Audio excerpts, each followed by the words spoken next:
Louvado seja o nome do Senhor. Eu gostaria que você abrisse a sua palavra, a palavra de Deus, a sua Bíblia, do Evangelho de Lucas, Lucas capítulo 7. Quem trouxe a sua Bíblia, diga amém.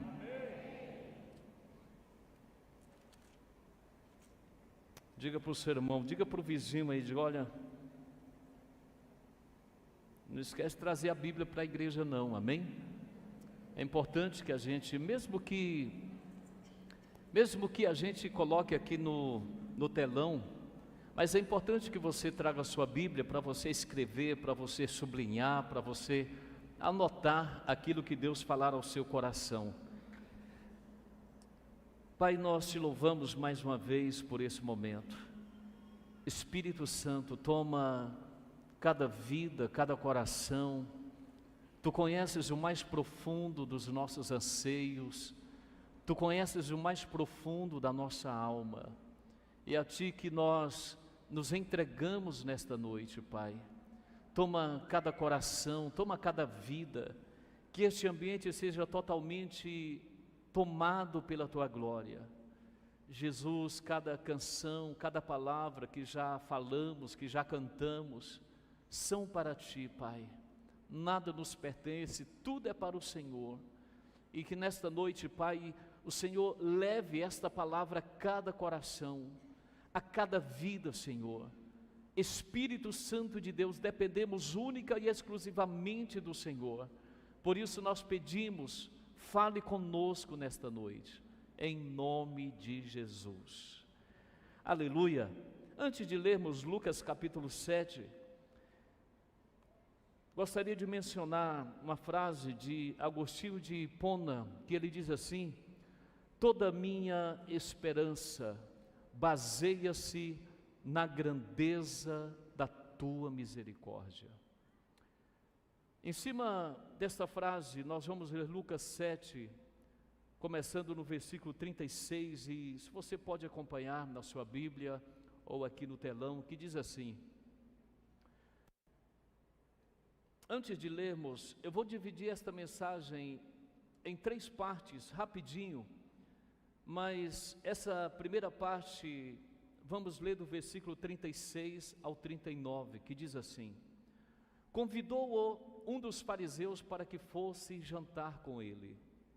Jesus, entrando na casa do fariseu, tomou lugar à mesa, e eis que uma mulher da cidade, pecadora, sabendo que ele estava à mesa na casa do fariseu, levou um vaso de alabastro com unguento, e estando por detrás aos seus pés, chorando, regava-os com suas lágrimas, e os enxugava com os próprios cabelos, e beijava-lhe os pés, e os ungia com unguento. Ao ver isto, o fariseu que o convidara disse consigo mesmo: se este fora profeta, bem saberia quem e qual é a mulher que lhe tocou, porque é pecadora. Eu não sei se você percebeu, mas no texto, até aqui que nós lemos, está um pouquinho de eco aqui em cima, Wagner. Acho que pode baixar um pouquinho aqui no altar, ok? Não sei se você percebeu, mas aqui nós encontramos 3 personagens. O texto diz que Jesus foi convidado para jantar na casa de um fariseu. Quem era o fariseu? O fariseu era o religioso, era aquele homem que frequentava a sinagoga, e pelo jeito este homem era um homem importante da cidade. Nós vemos outro personagem que é o próprio Jesus. A Bíblia diz que Jesus foi convidado para ir à casa deste homem. A Bíblia não fala o nome fala o nome deste homem mais para frente um pouquinho, mas aqui fala a sua religião. Fariseu era a religião da época. Alguns chamavam os fariseus de doutores da lei. Era um homem então que conhecia a palavra de Deus. E o terceiro personagem, a terceira personagem da história, a Bíblia fala de uma mulher da cidade. E o escritor Lucas dá um adjetivo para esta mulher, uma mulher pecadora. Então nós vemos aqui, sentados em volta desta mesa, Jesus, o fariseu, e com certeza havia outros amigos, e aquela mulher que ouviu que Jesus estaria ali naquele jantar. A Bíblia diz que ela foi até aquele jantar, sem ser convidada, talvez até sem ser bem aceita naquele ambiente, e ainda por cima o texto vai dizer que aquela mulher era pecadora. É necessário que a gente entenda o contexto cultural daquele tempo, porque a Bíblia diz que esta mulher se aproxima, o texto diz que ela vai por trás de Jesus, e ela quebra um perfume, derrama sobre os pés de Jesus, e ela começa a chorar. As suas lágrimas se misturam com aquele perfume. Ela então solta os seus cabelos e começa a enxugar os pés de Jesus.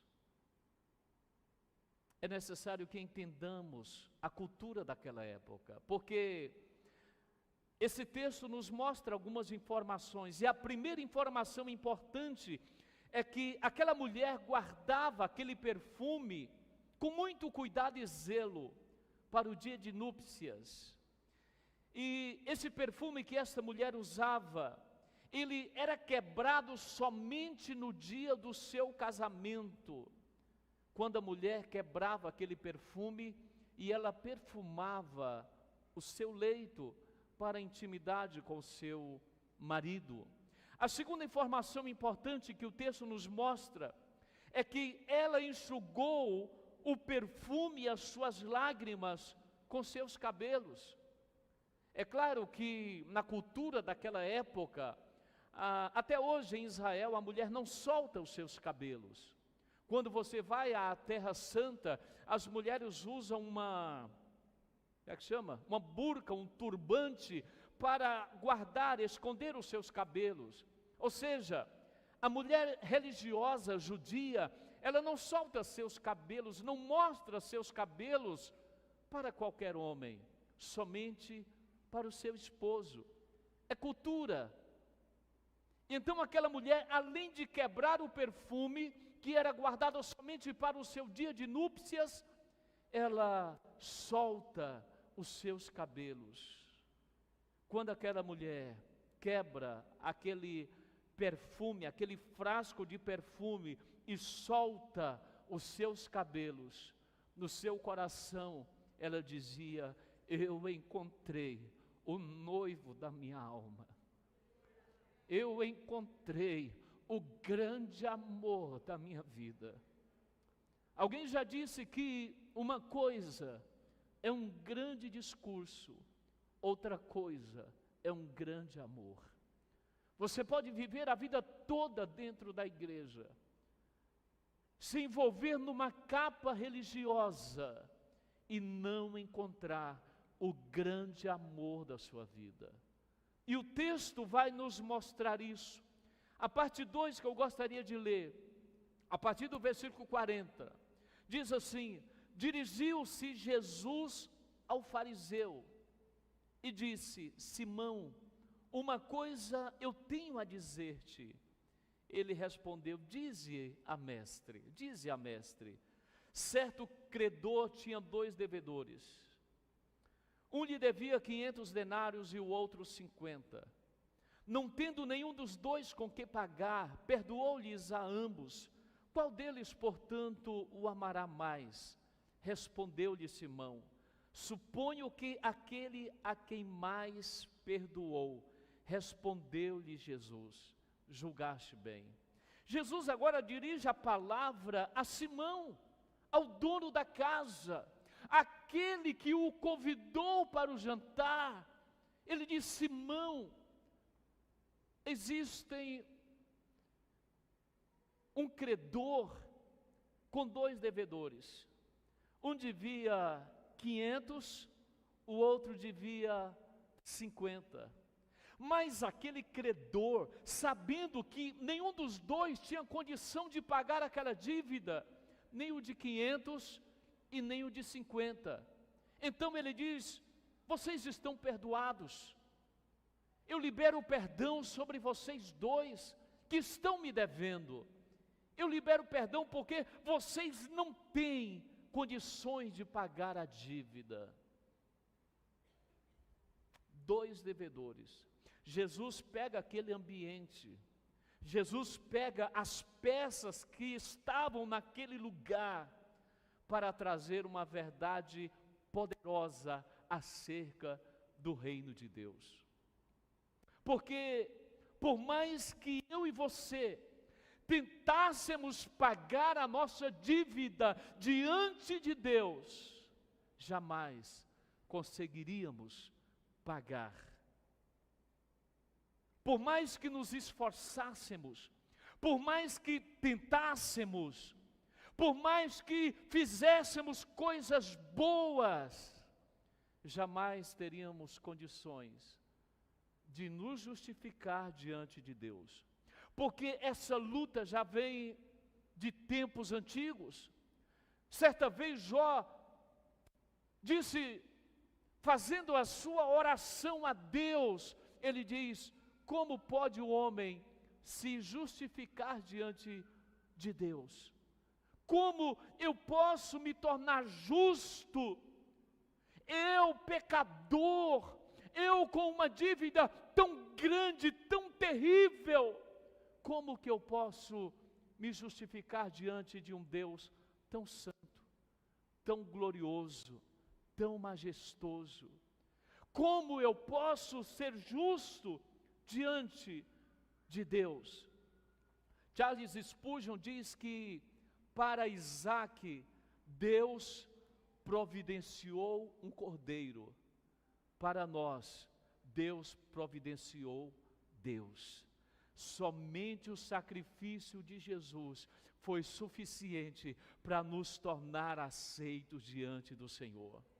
Somente o sacrifício de Cristo é suficiente para que sejamos aceitos diante de um Deus santo.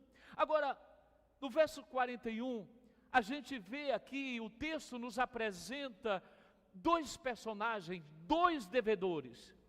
Jesus pega o religioso e Jesus pega a mulher pecadora. Jesus diz assim para Simão: Simão, um credor tinha dois devedores. Um devia 500, o outro 50. Qual dos dois irá amar mais aquele credor que perdoou as dívidas? Simão disse: claro, que é aquele que tinha uma dívida maior, aquele que devia um montante maior. Aí ele diz: julgaste bem. Por que Jesus fala isso para Simão? Porque o religioso, ele se firma no legalismo. Ou seja, bom, eu tenho a minha crença, eu tenho a minha religião, isso é o bastante.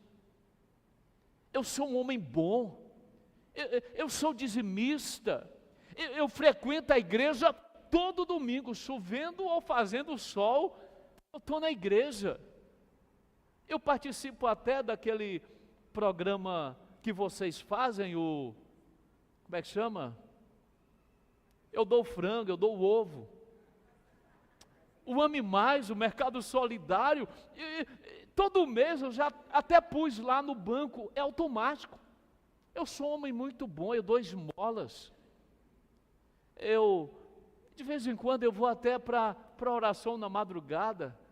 Então, puxa vida, eu mereço um cantinho no céu. Você já viu alguém falar assim: se eu merecer, Deus vai me dar um cantinho do céu? Quando já ouviram essa frase? Se eu merecer, eu digo coitado, porque por mais que você se esforce, você não merece. Por mais que você tente agradar a Deus, a gente não consegue. O que bastou para nós foi Deus entregar Deus para nos salvar. Porque um sacrifício tão grande, tão imenso, que Paulo diz aos Efésios que é impossível isso entrar na nossa mente, porque excede todo o entendimento, excede a compreensão humana. Como que Deus deixou a sua glória, a sua majestade e veio morrer por um pecador como eu e você. A gente não consegue dimensionar a grandeza desse amor. A gente não consegue dimensionar esse ato de Deus. Se tornou servo, experimentou as nossas dores, as dores da nossa alma, experimentou as nossas maldições, experimentou as nossas frustrações, as nossas rejeições. Ele tomou sobre si na cruz. Então o religioso, ele acha que há alguma coisa diante de Deus. Ele bate no peito e diz: ó Senhor, eu sou um homem bom, eu pratico a tua palavra. Agora o pecador, Carlito disse algo interessante: a graça de Deus nos basta. O pecador, ele não firma na sua bondade, ele não se firma nos seus méritos, mas ele olha para si e percebe que não há nada que agrade a Deus. Então ele diz, bate no peito e diz: ó Deus, sê propício a mim, pecador. Ou seja, o pecador, ele se firma na graça de Deus. O pecador, ele abraça, ele se entrega, ele se rende à graça do Senhor. Agora, sabe qual é o problema do religioso? É que ele nunca vai fazer grandes renúncias. Talvez você conheça pessoas assim, que está na igreja, entra ano, sai ano, e não há mudança de vida. Ele é um frequentador de igreja, porque ele se firma na religião, ele não vai fazer grandes renúncias. Ele vem para o culto para um descarrego emocional na sua consciência. E sabe qual é o grande problema do religioso? É que ele nunca nasceu de novo. Esse é o grave problema do religioso. Ele não faz grandes renúncias porque ele nunca nasceu de novo. Nicodemos era um religioso. Aliás, ele pregava na sinagoga, ele ensinava sobre a lei. Mas quando Jesus olha para Nicodemos, ele diz: é necessário que haja um novo nascimento. O novo nascimento é totalmente diferente, há uma grande distância da religião para o novo nascimento. Você pode até ter uma religião, dizer: eu sou evangélico, eu sou isso, eu sou aquilo. Mas eu digo para você, se você não nasceu de novo, você não faz parte, não tem parte no reino de Deus. Porque o reino de Deus é para aqueles que nasceram de novo, é para aqueles que se entregaram a Cristo. O religioso, ele se firma na sua posição social, ele é infiel, ele confia na sua força, no seu potencial. A mensagem que ele vive, que ele prega, é humanista, é aquilo que traz um falso bem-estar, o coloca no centro e Deus na periferia. Esse é o religioso, ele se gaba na sua força, ele se gaba no seu caráter, ele se gaba nas suas boas obras, e ele nunca vai fazer renúncias, porque ele não nasceu de novo. Alguém já disse que não tem como você cobrar o fruto do Espírito em quem não nasceu de novo. Não tem como. E a terceira parte que eu gostaria de falar está no versículo 44 a 47, que diz assim: e voltando-se para a mulher, disse a Simão: vês esta mulher? Olha o que Jesus fala com Simão, irmãos. Olha o que Jesus fala para aquele homem: Simão, você está vendo esta mulher? Vês esta mulher? Simão estava vendo, sim, mas não podia reconhecê-la realmente.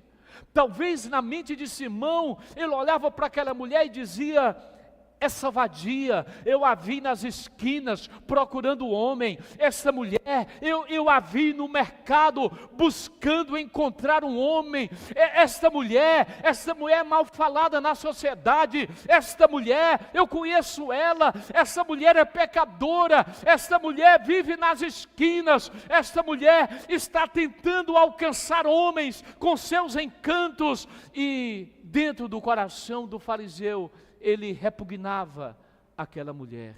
Ele não via aquela mulher com bons olhos e também não podia ver, porque o religioso, ele vê somente a parte periférica.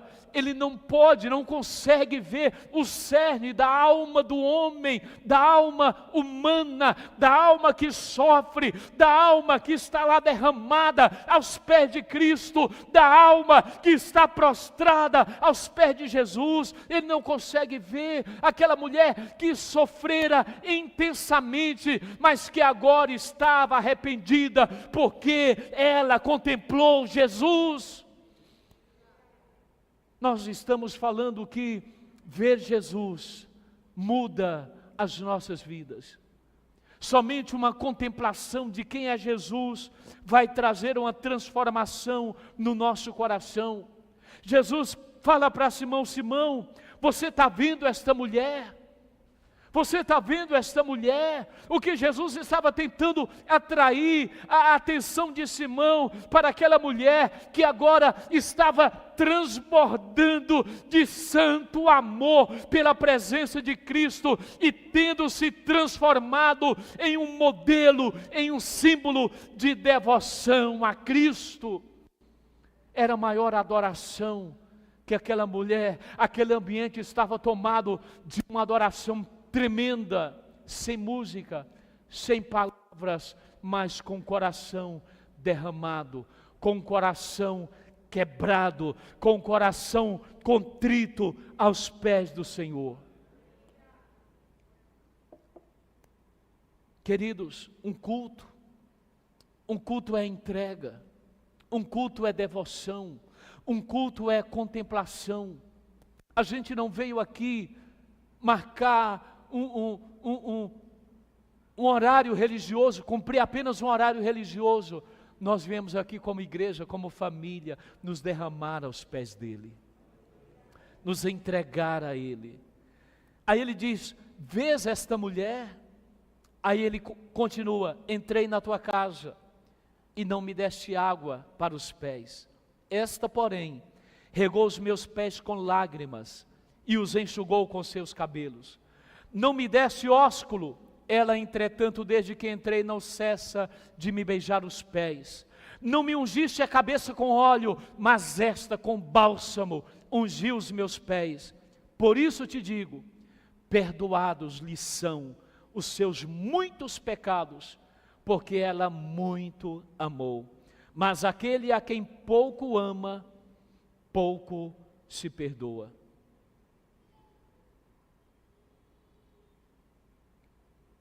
O dono da casa, era tradição, era cultura. Quando o dono da casa recebia um convidado ilustre, ele fazia tudo isso que a mulher fez. Era comum ele pegar um óleo caro, o melhor óleo, e ungir a cabeça daquele convidado ilustre. Era comum ele dar um ósculo, ou na mão do convidado, ou no rosto do convidado. Era comum. Aí o dono da casa não fez nenhuma dessas cortesias. E também outro costume era a lavagem dos pés. lavava os pés, dava o ósculo de saudação e ungia a cabeça com óleo.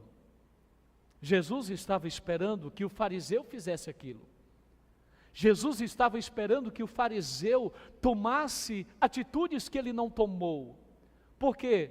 Porque o religioso, ele tem Jesus como o Filho de Deus, não tem Jesus como o centro da sua vida. O religioso não tem Jesus como a maior das devoções, ele não tem. Por isso que ele não consegue fazer grandes renúncias. Por isso que ele não consegue dar o melhor para Cristo. Por isso que ele não consegue se dobrar, se curvar. A mulher usa um óleo caríssimo para ungir os pés, enquanto Simão nem ao menos usara um simples azeite de oliveira para ungir a cabeça de Jesus. E o que o texto nos mostra é que há uma grande diferença, uma grande distância entre o religioso e aquele que nasceu de novo. Há uma grande diferença. Você pode ficar a vida toda dentro da igreja e correr o risco de não entrar no reino de Deus. Não sou eu que diz isso, é a palavra de Deus. O pecador, ele é grato. O pecador, ele tem alegria de participar. Ele tem alegria de estar junto. Tem motivos para agradecer pela salvação. Às vezes a gente não sabe, não crê do que Jesus nos salvou. Salvou de quê? Você tem noção do que Jesus te salvou, irmãos? Versículo 50, olha o que o texto diz. Mas Jesus disse à mulher: a tua fé te salvou, vai-te em paz. Essa palavra salvou, ela, no grego, ela é sozo. É a mesma palavra que Jesus usa para aquele leproso que volta, dos 10 só voltou um. É a mesma palavra que Jesus usa. Salvação, novo nascimento. Ele diz: a tua fé te salvou, vai-te em paz. Deixa eu falar algo para você. A paz verdadeira você só encontra quando o Espírito Santo de Deus toca o teu espírito. É quando há um novo nascimento. O novo nascimento traz segurança. O novo nascimento traz paz. O novo nascimento traz alívio. Jesus olha para aquela mulher e diz: a tua fé te salvou, vai-te em paz. E eu concluo dizendo que o Evangelho é sobre a cruz, que atrai indignos como eu e você. O Evangelho vai dizer para mim e para você, que nós não somos meros infelizes buscando felicidade, mas mortos ansiando pela vida. Aquela mulher estava morta, mas ela encontrou a vida. Então o Evangelho vai dizer ao homem que ele não é um mero infeliz buscando felicidade, mas um morto ansiando pela vida. Eu sou indigno, mas eu sou amado. É essa a tônica do Evangelho. É isso que Jesus está mostrando para aquela mulher. Você lembra que quando Jesus reúne os fariseus, ele diz assim: olha, vocês tomem cuidado, porque publicanos e meretrizes vos hão de preceder no reino de Deus. Publicanos era o pior pecador. Era aquele que cobrava os impostos, eram aqueles que eram inimigos de Israel. Aí Jesus diz assim para os fariseus: publicanos e meretrizes vos hão de precederem no reino de Deus. Muitos que desprezamos nas sarjetas. Muitos que desprezamos. Você sabia que eles podem nos preceder? Porque às vezes nos enchemos tanto de religião e achamos que estamos agradando a Deus. Muitos que desprezamos e que não estendemos a mão, podem nos preceder no reino de Deus. E a minha palavra para você é: seja grato por aquilo que Deus fez na tua vida.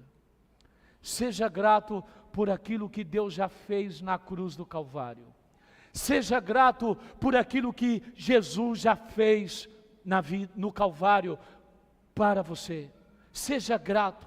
Agradeça pela vida que foi derramada lá no Calvário. Agradeça. E a minha pergunta para você, terminando, fique de pé.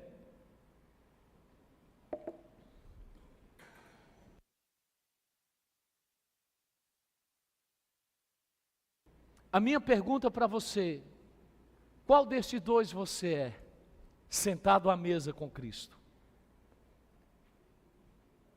Quem você se identificou nesta noite?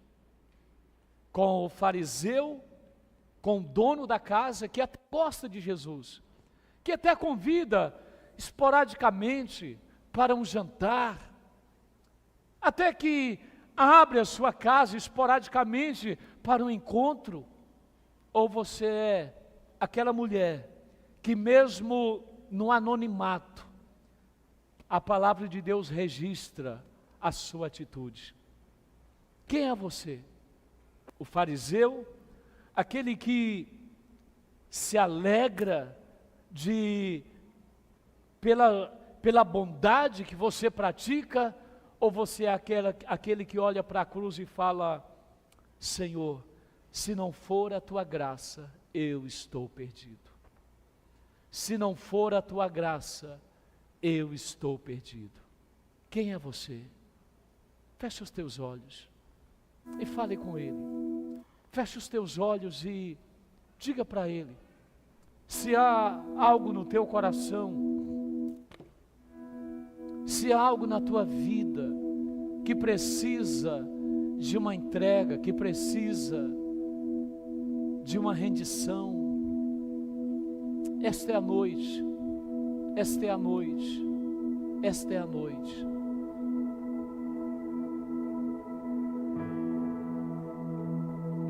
Eu vou dar alguns instantes para você.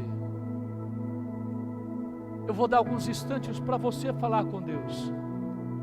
É necessário que sejamos sinceros conosco mesmo.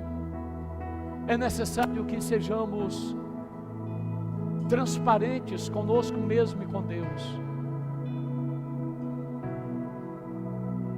Quem você é em volta da mesa? Quem você é ao lado daquele que se entregou, ao lado daquele que se deu, se derramou? Aleluia.